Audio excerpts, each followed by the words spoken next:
ఈరోజు మనం పెసరట్టు కర్రీ ఎలా తయారు చేసుకోవాలో చూద్దాం. కొంచెం సాల్ట్ వేసి దాంట్లో మిక్సీ చేసుకోవాలి. ఆ మిక్సీ చేసిన పిండిని ఒక పెనం తీసుకుని ఆ పెనం మీద నూనె రాసి దాని మీద మందంగా పెసరట్టు వేసుకోవాలి. గుర్తుపెట్టుకోండి, ఇక్కడ మామూలు పెసరట్లా పలచగా వేసుకోకూడదు, మందంగా వేసుకోవాలి. వేసుకున్న తర్వాత దానిని నూనె వేసి కాల్చుకోవాలి. కాల్చిన తర్వాత దానిని తీసి ఒక పళ్ళెంలోకి పెట్టుకోవాలి. పళ్ళెంలోకి తీసుకున్న తర్వాత దానిని ముక్కలుగా కొయ్యాలి. సమానంగా ముక్కలుగా కొయ్యాలి. కోసి పక్కన పెట్టిన తర్వాత ఒక పెనం తీసుకుని పెనంలో కొంచెం నెయ్యి, నూనె వేసి జీడిపప్పు వేసి వేయించేద్దాం. వేయించిన తర్వాత పక్కన పెట్టుకున్న తర్వాత తరిగిన ఉల్లిపాయ ముక్కలు, పచ్చిమిరపకాయ ముక్కలు వేయాలి.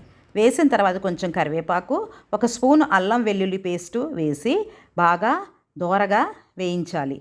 వేగిన తర్వాత దాంట్లో కొంచెం పసుపు, ఉప్పు, కారం, గరం మసాలా మీకు రుచికి తగినట్టుగా వేసి బాగా కలిపి బాగా వేయించాలి. వేగిన తర్వాత పక్కన పెట్టుకున్న పెసరట్టు ముక్కలు దాంట్లో వేసి బాగా మళ్ళీ ఇంకొకసారి కలపాలి. కలిపిన తర్వాత ఒక్క నిమిషం వేగాక దాంట్లో ఒక స్పూను పెరుగు వేయాలి. పెరుగు వేసి మళ్ళీ బాగా కలపాలి. కలిపిన తర్వాత దాంట్లో కొంచెము జీడిపప్పు వేయించి పెట్టుకున్నాం కదా, అది కూడా వేసి మళ్ళీ ఇంకొకసారి కలపాలి. కలిపిన తర్వాత కొద్దిగా వాటర్ వేయాలి. గుర్తుపెట్టుకోండి, ఇక్కడ ఎక్కువ వేయకూడదు, వాటర్ కొంచెమే వేయాలి. వాటర్ వేసిన తర్వాత ఒక్క 5 నిమిషాలు, అంటే 5 నిమిషాలే ఉడకబెట్టి తర్వాత కిందకి దించేయాలి. వేడి వేడి పెసరట్టు కర్రీ రెడీ.